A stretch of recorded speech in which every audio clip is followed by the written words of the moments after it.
झपट करके अपने पुत्र ध्रुव को अपनी गोद में बैठा लिया। जैसे ही गोद में बैठा ला तो महाराज उसी सभा में चुगलखोर बैठो रहे। उस चुगले को चैन नहीं आया और दौड़ करके भाग करके गया और सुरची से कह दिया जा करके, महारानी तुम यहाँ महल में बैठ करके आराम कर रही हो, अरे तुम्हें नहीं पता है सभा में महाराज के पास तुम्हारी सौत को लड़का आओ और सो महाराज भाई अपनी गोद में बैठा ले और तुम्हारा लड़का सोए जमीन पे खड़ो। जो इतने वचन कहे सोई महाराज आज सुरची दौड़ी और दौड़ करके सभा में पहुंच गई। अब क्या देखा कि सौत का लड़का गद्दी पर बैठा और मेरा लड़का जमीन पे खड़ा। सुरची दौड़ के गई, ध्रुव जी का हाथ पकड़ा, हाथ पकड़ करके जमीन पे पटक दिया, एक तमाचा दिया, जवाब दिया, अरे दुष्ट तेरी इतनी हिम्मत हो गई, तेरी इतनी औकात हो गई जो तू मेरी महाराज की गद्दी पर बैठा है, उनकी गोद में बैठा है। अरे तुझे नहीं पता है अगर इतना ही शौक है तुझे गद्दी पर बैठने का तो तूने मेरी सौत के गर्भ से जन्म क्यों लिया? तू मेरे गर्भ से जन्म लेकर के आता, चला जा यहाँ से। जो इतने वचन कहे श्रोता सोई आज ध्रुव जी को ऐसा लगा जैसे पैरों तले जमीन खिसक गई हो।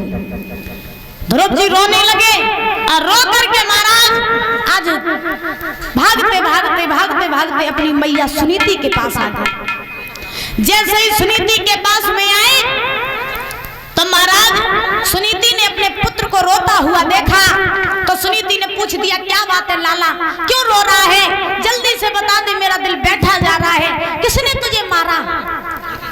ध्रुव जी रो करके बोले, मैया मोई मौसी ने मारो। और रो रो करके बोले, क्या रोए रोए कहा था ध्रुव महाराज, मैया मौसी ने मोए मारो।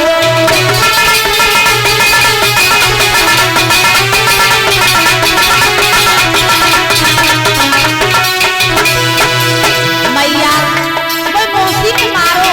अब मैया दुख हमें इसका नहीं है कि मौसी ने हमें मारा, दुख हमें इस बात का है कि जब मौसी हमें मार रही थी तो मेरे पिता बैठ के देख रहे हो, मेरे पिता ने मौसी को रोका नहीं। मैया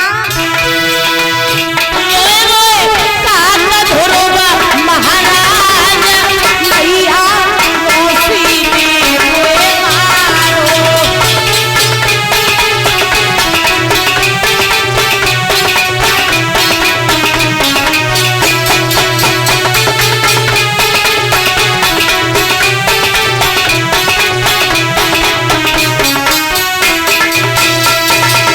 मैया मुझे मौसी ने मारा और मेरे पिताजी जो थे वो बैठे बैठे सब कुछ देखते रहे, उन्होंने कुछ नहीं कहा।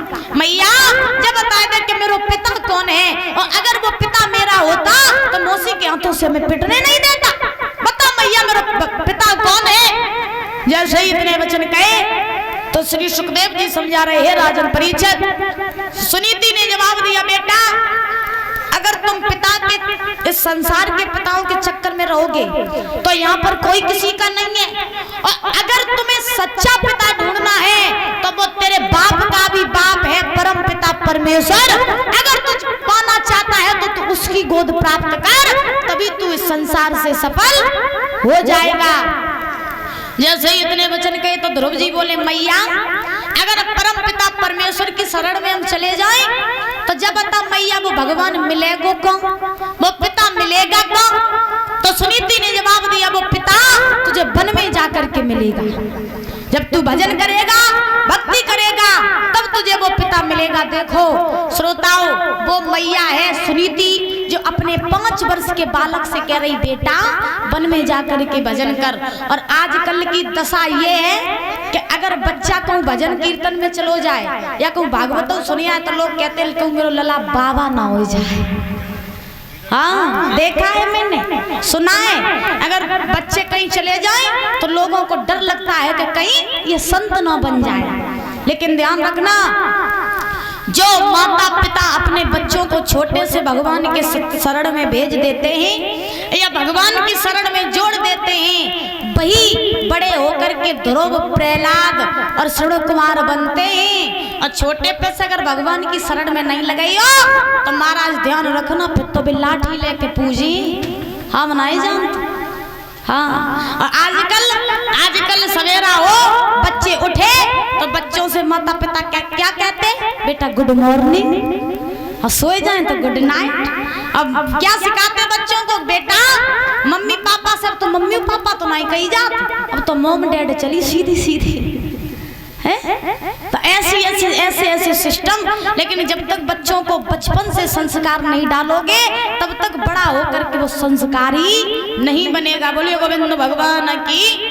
आज सुनीति ने उपदेश दिया, ध्रुव चले जाओ और जा करके भजन करो और वहीं पर तुम भगवान की गोद प्राप्त करके आओ। इतना कहने के बाद में महाराज ध्रुव जी चले और जा करके बिल्कुल विलंब नहीं किया, बैराग को धारण किया और धारण करके ध्रुव जी चले और परीक्षित महाराज जा करके जंगल में पहुंच गए। जैसे ही जंगल में पहुंचे तो ध्रुव जी को महाराज नारद जी मिले। उसी जंगल में ध्रुव जी को नारद जी मिले। जब नारद जी मिले तो नारद ने देखा कि छोटा सा बालक जंगल में अकेला क्या कर रहा है। तो नारद जी पास में आए, जवाब दिया, लड़के कौन हो तुम, कहां से आए और इस जंगल में अकेले क्या कर रहे हो? अरे तुम्हें नहीं पता है इस जंगल में बड़े बड़े शेर भालू रहते, तुम्हें खा जाएंगे, क्या करने आए हो? ध्रुव जी बोले, महाराज हम यहाँ पर भगवान का भजन करने आए, भगवान को प्राप्त करने आए। नारद जी ने जवाब दिया, अच्छा बड़े बड़े राजा महाराजा तपस्या कर करके हार जाते, समाधि लगा लगा करके हार जाते, उन्हें भगवान मिलते नहीं, तू छोटो सा बालक चलो आओ तुझे भगवान मिल जाएंगे। ध्रुव जी बोले, क्यों नहीं मिलेंगे, जरूर मिलेंगे। नारद जी बोले, ऐसा कर तू छोटो है और लौट जा यहाँ से, शेर भालू खा जाएंगे, हाल तेरो भजन हो जाइए। ध्रुव जी बोले, अच्छा जा बताओ, हमें शेर भालू खाए लिए और तुम तो जंगल में अकेले हो, तुम्हें नहीं खाएंगे। नारद जी बोले, हम समझदार हैं, हमें नहीं खाएंगे। ध्रुव जी बोले, तो हम समझदार हैं, तुम यहाँ से चले जाओ, हम जो काम कर रहे हैं वो मुझे करने दो। नारद जी समझ गए बड़ो हटीलो बालक है। नारद जी बोले, अच्छा जा बताओ कि तू भगवान को प्राप्त करने के लिए आया तो क्या तूने कोई गुरु बनाए, गुरु? ध्रुव जी ने जवाब दिया, महाराज गुरु कैसे हो, अब 5 वर्ष का बालक क्या जाने। तो ध्रुव जी ने जवाब दिया, महाराज गुरु तो हम नहीं जानते क्या होता है। नारद बोले, देखो इन्हें गुरु को मतलब नहीं पता है कि गुरु कौन है, कैसे होते हैं, और भजन करवे को चले आए। अब नारद जी ने जवाब दिया, बेटा गुरु वो होता है जिसकी शरण में जाकर के भगवान की प्राप्ति होती है, इसीलिए पहले तुम घर पे जाओ और घर पे जाकर के गुरु ढूंढो। अब जैसे ही इतने बच्चे कहे कि गुरु ढूंढो तो ध्रुव जी कहने लगे, महाराज अब हम घरे जाएं, फिर हम गुरु ढूंढे, फिर गुरु मंत्र ले, तब तक तो काफी देर हो जाएगी।